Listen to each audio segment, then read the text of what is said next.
દુનિયામાં તાપમાન વધતા શેનો ક્ષેત્રો ઊભા થયા? તો ઉપરોક્ત તમામનો આન્સર આવશે મિત્રો. હવે શેના ઉપયોગથી સ્ત્રી પુરુષો બાળકો અનાજના ઘણા એકત્રિત કરવા લાગ્યા? તો પથ્થર એનો જવાબ આવશે. આદિમાનવ શિકાર ભટકતું જીવન જીવતા પથ્થરની ટેકનોલોજી સાથે સંકળાયેલ હોવાથી આ સમયગાળો કયા યુગ તરીકે ઓળખાય? તો પાષાણ યુગ એનો જવાબ આવશે મિત્રો.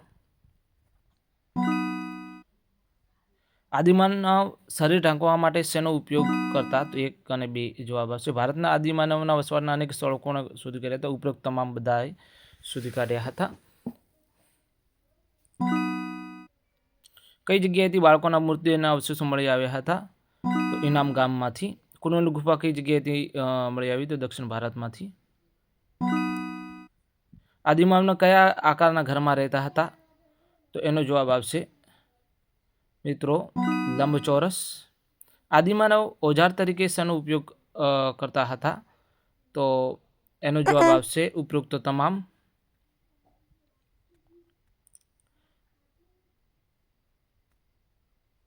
આદિમાનવ પોતાનો ખોરાક કઈ રીતે મેળવતા હતા? તો ઉપરોક્ત તમામ. આદિમાનવ ખેતીના ઓજારો શેમાંથી બનાવતા હતા? તો પથ્થરનામાંથી.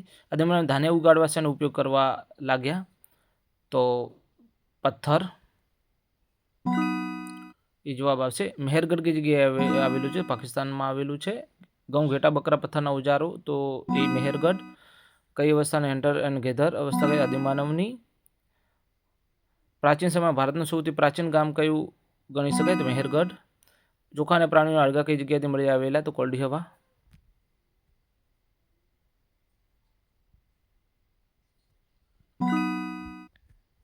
આદિમાનવ કયા પાકો ધાન્ય તરીકે ઉગાડતા હતા? ઉપરોક્ત તમામ. શેના શોધ દ્વારા આદિમાનવ જીવનમાં ક્રાંતિકારી પરિવર્તન આવ્યું? તો એનો જવાબ છે મિત્રો તમે અગ્નિ. ભીમબેટકાની ગુફામાંથી લગભગ કેટલા ચિત્રો? 500. સ્થાયી જીવનની આદિમાનવ કેવી પ્રવૃત્તિઓ શરૂ કરી ન હતી? તો ઉદ્યોગ ન કરી હતી. કઈ સ્થળેથી પથ્થરના તીક્ષ્ણ ઓજારો મળી આવ્યા? તો મહેરગઢ અને ઇનામ ગામ. 1 અને 2 બંને ડી જવાબ આવશે. આદિમાનવ શિકાર કરવા માટે કયા સાધનનો ઉપયોગ કરતા ન હતા? તો બંદૂકનો ઉપયોગ કરતા નહોતા. આદિમાનવના જીવનમાં મહત્વનું પરિવર્તન લાવનાર માધ્યમ કયું હતું? તો એ ચક્ર કહી શકાય. લાંગણ જ કઈ જગ્યાએ? તો એ તો ગુજરાતમાં જ. નીચેનામાંથી કઈ જગ્યાએથી આદિમાનવની પ્રાકૃતિક ગુફાઓ મળી આવેલી? તો વિંધ્યાચલ પર્વતમાળામાંથી મળી આવેલી છે પ્રાકૃતિક ગુફાઓ. આજથી લગભગ કેટલા હજાર વર્ષ પહેલા માનવી 11 વર્ષ. ખૂબ જૂના સમયના માનવો આદિમાનવ. ભીમબેટકામાંથી મળી આવેલા શેના? તો પ્રાકૃતિક રંગ વપરાય છે. કઈ જગ્યાએથી મળી આવેલી ગુફા? રાખ. કુર્નુલ જવાબ હશે. આદિમાનવ શા માટે પ્રાકૃતિક ગુફામાં રહેવાનું પસંદ? ઉપરોક્ત તમામ. અનાજનો સંગ્રહ કરવા માટે આદિમાનવ. માટલા. આદિમાનવના સ્થાયી જીવનનો પ્રથમ સાથીદાર કૂતરો.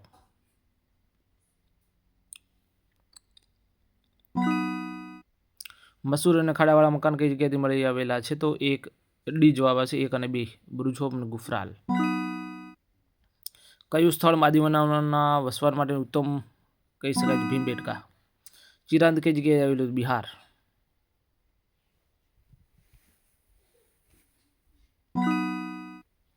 આદિમાનવો પોતાના સમય કઈ રીતના વ્યતીત કરતા હતા? તો શિકાર કરીને.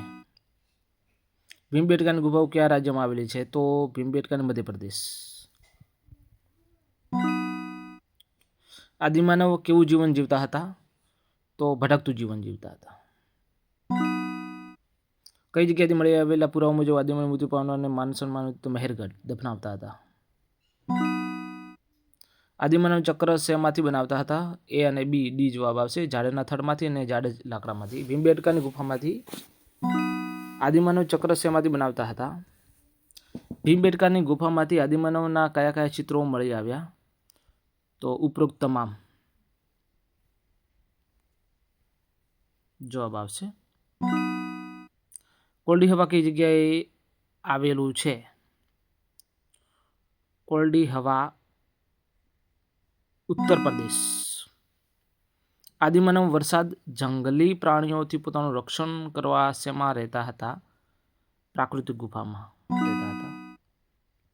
દક્ષિણ ભારતમાંથી મળી આવેલા રાખના અવશેષો કઈ બાબતો દર્શાવે છે? અગ્નિ. ઇનામ ગામનું સ્થળ કઈ જગ્યાએ આવેલું છે? તો મહારાષ્ટ્રમાં.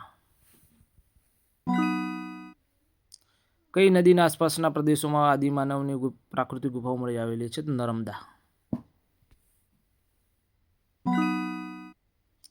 પાષાણ યુગ ટેકનોલોજી સાથે સંકળાયેલો છે? તો પથન ટેકનોલોજી સાથે.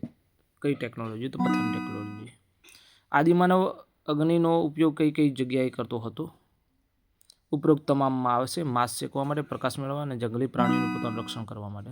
આદિમાનવ મોટાભાગે ક્યાં રહેવાનું પસંદ કરતા હતા? તો જ્યાં પાણી મળી રહે તેવી જગ્યાએ. તો બી જવાબ આવશે. જ્યાં સરળતાથી પાણી મળી રહે તેવી જગ્યાએ.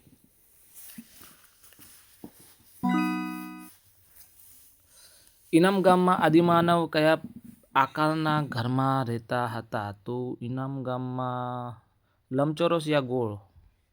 કોમેન્ટ પ્લીઝ ગોળ.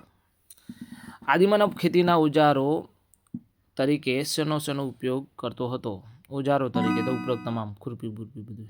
માનવ વસાતો અને ગેંડા જેવો પ્રાણીઓની માહિતી કઈ જગ્યાએથી મળી આવેલી છે? તો ગેંડો લાંગણજ ગુજરાતની અંદર.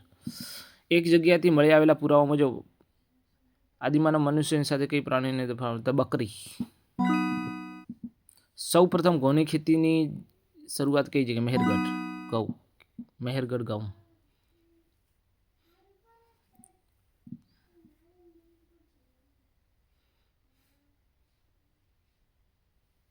Thank you and have a great day. મિત્રો નવા હો તો આ ચેનલને સબસ્ક્રાઈબ કરી લેજો મિત્રો.